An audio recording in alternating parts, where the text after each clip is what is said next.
What's going on out there, everybody, and welcome to Eddie Studios. For those who are new to the channel, I do weekly videos with tips and tricks to help you be a better videographer. But today, I got my hands on a GoPro Hero 9. As many of you know, I've been shooting a lot with my Osmo Pocket2, and I love that thing. And if you haven't seen any of my stuff on the Osmo Pocket2, I'll throw a card up to that. You can check out my whole playlist on the Osmo Pocket2 and kind of what I think about that. But I was able to get my hands on a GoPro Hero 9. I'm going to take this out with my kids, show you some video of that, and then we'll come back and we'll talk about the menu setup and all that stuff and how I got the video that I picked up out of it and what I think of the stabilization in comparison to the Osmo Pocket. Because as you know, I really favor that Osmo Pocket because it doesn't use digital stabilization, it uses like the gimbal stabilization. So I'm gonna go test this out and we'll come back and we'll talk about that and just give you a quick rundown. It's not gonna be a full rundown, but I do wanna go over the settings and kind of like how the menu operates and what I think of it, and if I think I would have preferred to buy this over my Osmo Pocket 2 or what I think about it. All right, let's go sledding. See you guys in just a minute.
Great time sledding with the kids. They had fun using it, I had fun using it, and I was super impressed by it. In one of those shots, I was full out sprinting with it, and it looked so smooth. Most of the shots that we did were just using this.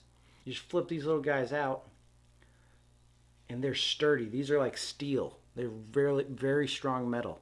And then on this guy, you just slide it in here, and stick the little screw that they give you on. All GoPros have this type of screw mount, and it helps just to attach it to everything. And of course you just tighten that in and it's ready to go with that. So you just pull it out, flip those out, get it on this, and you can go shoot. And if you want to be hands-free, you can use the helmet mount or the head mount, or you can use a backpack strap clip. Let's get into the menu.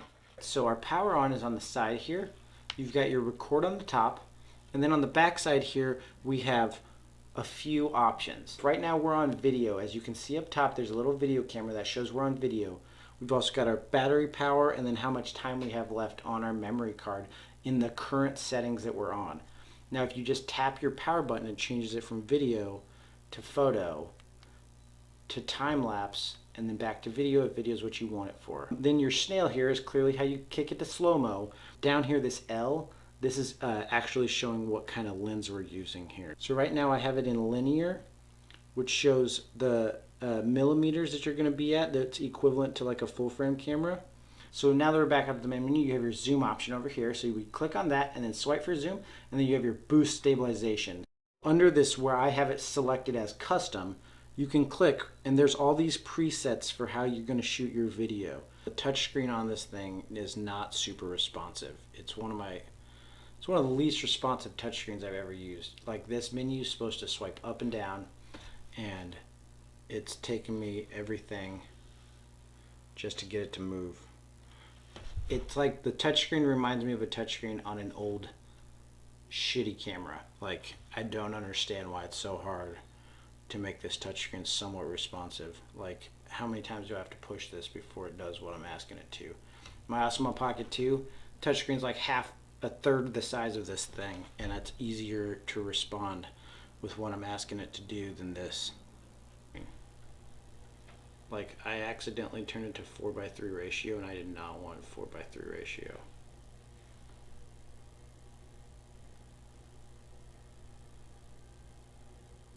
Do not do 4:3. Nobody wants 4:3 ratio. Jesus. Why would I ever shoot video in 4:3 ratio? I would never do it. Neither should you, unless you're watching it on an old tube TV. Like, I don't know why sometimes that works. Like, I try to swipe and it selects it, but you just tap on the screen to get back the swipes. So if you can manage to swipe through this menu, there are ways to customize it. So those 4 shortcuts you saw on the main screen, this is where you would customize that and change what they are. You can customize your color profile. I went through and I flattened out my color profile. I lowered the sharpness because, in my opinion, action cameras always give too sharp of an image, and it looks, to me, not great. Another thing that I recommend doing is going to your ISO and setting a maximum ISO of 800. This touchscreen, it works sometimes and it doesn't work other times. Like, it's like it decides when it wants to respond to my finger how I want it to respond. That's like my biggest gripe with this thing. I'm sure there's a lot of videos out there on how people customize their picture profile. Kind of some gripes I have. I was super impressed by its stabilization. Don't get me wrong, it was awesome for in-camera stabilization. Now, if you have jitters in there and then you try to add post-stabilization, what I've noticed from a lot of in-camera stabilization is you get those ripples on the edges. If you've already tried to stabilize in-camera and then you add post-stabilization, it like fights with itself.